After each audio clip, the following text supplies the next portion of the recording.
हरियाणा की कई सीटों पर अभी भी कांटे की टक्कर चल रही है। कालका सीट से बीजेपी 456 वोटों से, इंद्री सीट से 592, ये जो आप देख रहे हैं ना 400, 500, 25 वोट, 20 वोट, 100 वोट, 150 वोट, अब ये जो आप देख रहे हैं देखिए 170 वोट, ये जाहिर है बहुत करीब का मामला है। और इसीलिए अभी भी वर्मा जी इस बात को लेकर आश्वस्त हैं कि कांग्रेस सरकार बनाएगी। लेकिन ये आप देखिए, एक बार टैली देख लीजिए, 90 में से 90 के रुझान ये 49 हैं।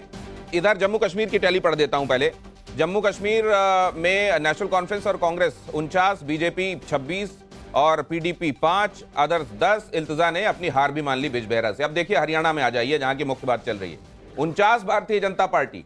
अब मान लीजिए इसमें करीब, बहुत करीब वाली सीटें जो हैं वो 10, 20, 25 कितनी मानी जाएं और उस हिसाब से चीजें कितनी बदल जाएंगी अगले 1 घंटे में, यह भी एक महत्वपूर्ण बात है। 35 सीटें कांग्रेस, जेजेपी 0। दुष्यंत के लिए बड़ी बात यह भी है कि न सिर्फ कांग्रेस नंबर 1 पर है, भारतीय जनता पार्टी नंबर 2 पर उचाना कला में, बल्कि 3 इंडिपेंडेंट भी दुष्यंत से आगे चल रहे हैं। आम आदमी पार्टी ने खाता नहीं खोला है, अदर्स 6 पर दिखाई दे रहे हैं।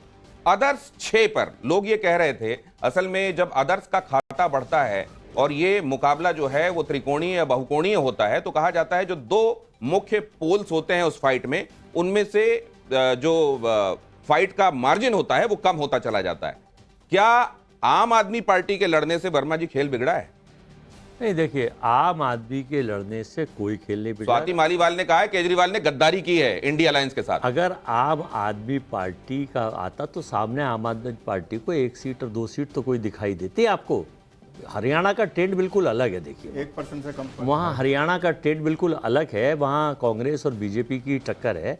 लेकिन मैं जो आपको बताना चाह रहा हूँ, 3-4% भी अगर ले गए वो अपने साथ, नंबर 1 मान लीजिए, और ये 200, 300 की जो मार्जिन है, यहाँ फर्क नहीं पड़ेगा। नंबर 1 और नंबर 2 का जो खेला है वो अविस्मरणीय रहेगा, इसमें कोई डाउट ना माने आप। क्योंकि आप देखिए कब से कैसे क्या दिखा रहे थे और कहाँ कब क्या था, और अब एक आधे घंटे में केवल 9:30, मैं बीच में बस एक चैनल से उठ के आपके आया हूँ।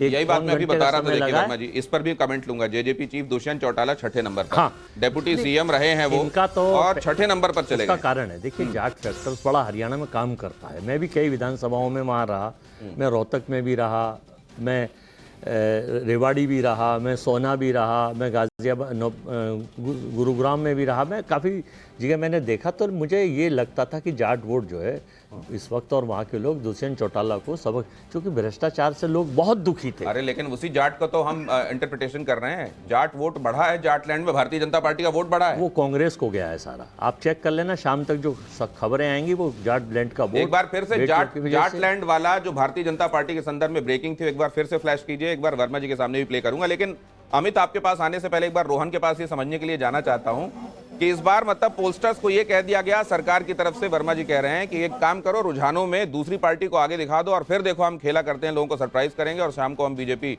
हेडक्वार्टर में जाके प्रेस कॉन्फ्रेंस कर देंगे। सारा पर्चा लीक है आपका वर्मा जी के पास।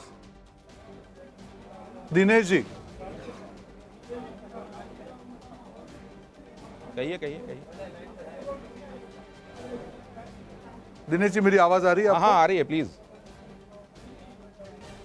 दिनेश जी देखिए, अभी हमारे साथी कांग्रेस के प्रवक्ता बोल रहे थे, ये उनकी गलती नहीं है। सारे प्रवक्ताओं को अपनी सुबह की स्पीच बदलनी होगी, क्योंकि उनकी एग्जिट पोल वाली सरकार जो है वो हार चुकी है। तो थोड़ा सा ब्रेक ले और वापस ब्रेक लेकर अभी क्यों हारे उसके कारण पे चर्चा करें। दिनेश जी, ये जो डिवाइड एंड रूल वाली जो राजनीति थी, मुझे लगता है ये राजनीति की हार हुई है। हरियाणा ने 36 बिरादरी बोलते हैं, वहाँ पे 36 बिरादरी होती, सबने भाजपा को वोट दिए। अगर आप सीटों का एनालिसिस करेंगे, जो करीब 49 सीटें प्लस थोड़े 2 इंडिपेंडेंट गिनेंगे, हर जगह पे भाजपा को वोट मिले। इवन रोहतक जो वहाँ पे भी भाजपा आ गए। तो ये जो डिवाइड वाली जो राजनीति है दिनेश जी, हरियाणा की जनता को पसंद नहीं आई। दलित, जाट, नॉन जाट, पंजाबी। और दूसरी बात सुनिए, आप लोग संविधान के नाम पे तो पूरी राजनीति की, और वहीं पे आप संविधान के नाम जो सबसे बड़ी नेता है उसके साथ अन्याय होता है। पंजाबी सिख धर्म के खिलाफ आप स्टेटमेंट करते हो, और एक ही नेता सब जिसको 72 सीटें दी गई, ग्रास रूट पे बाकी भी लीडर थे, उनकी आवाज नहीं सुनी गई, और पूरा हाईकमांड डिस्कनेक्ट हो चुका है। उनको मालूम ही नहीं है धरातल पे क्या हो रहा है। जैसे एग्जिट पोल वाले यार, इनके हाईकमांड सबके मिलके जो कल तक सरकार बनाई थी, आज सुबह पोस्टल बैलेट की सरकार हुई थी, उसके सामने जनता की सरकार की जीत हुई है।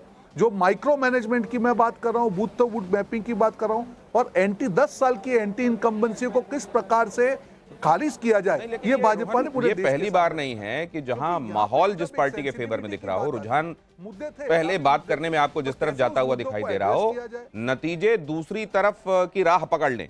और बहुत अच्छे से इसमें छत्तीसगढ़ वाला मुझको उदाहरण याद आता है, जहां लड्डू बट गए थे, बैंड बज गए थे, सब हो गया था।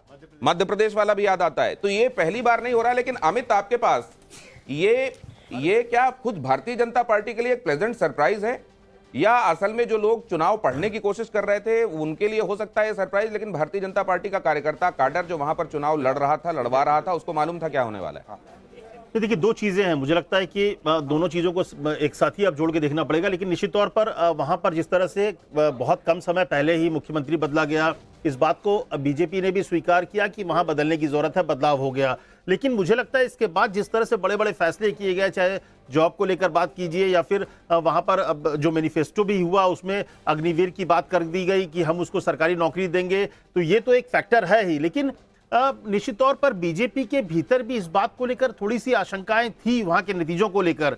लेकिन शायद क्योंकि एक तरफ आपके पास कांग्रेस का मॉडल था, कांग्रेस के जो वादे थे, क्योंकि चाहे हिमाचल प्रदेश हो या फिर कर्नाटक हो या इस तरह के राज्यों में उन चीजों को फुलफिल नहीं हो पाई, तो जनता के भीतर इस बात को समझना था कि क्या वो चीजें हो पाएंगी जो वायदे कांग्रेस कर रही है। दिनेश का पीछे चलना, अब जैसे अवधेश जी का जीत जाना अयोध्या से, इसको नेशनल इसका इंटरप्रिटेशन किया गया, तो क्या विनेश का जुलाना से पीछे चलना, इसके भी नेशनल इंटरप्रिटेशंस होंगे? निश्चित तौर पर देखिए दिनेश जी, मैं यही बोलना चाह रहा हूं कि वहां पर पूरे इलेक्शन कैंपेन को एक दूसरे मोड पे ले जाया गया, जो कांग्रेस की तरफ से बार बार पहलवान की बात की गई, किसान की बात की, जवान की बात की गई। हालांकि नतीजे अभी जिस तरह के जो रुझान है, रुझान पे ही आधार पर हम बात करेंगे। अभी के अनुसार लग रहा है कि इसका मतलब है कि वहां की जनता ने इस चीज को एक्सेप्ट नहीं किया गया। एक फेस की तरह के एक पूरा पोस्टर गर्ल की तरह से दिखाया गया था। इस पर अजय वर्मा जी का कमेंट लेना भी बड़ा आवश्यक है। अजय वर्मा जी।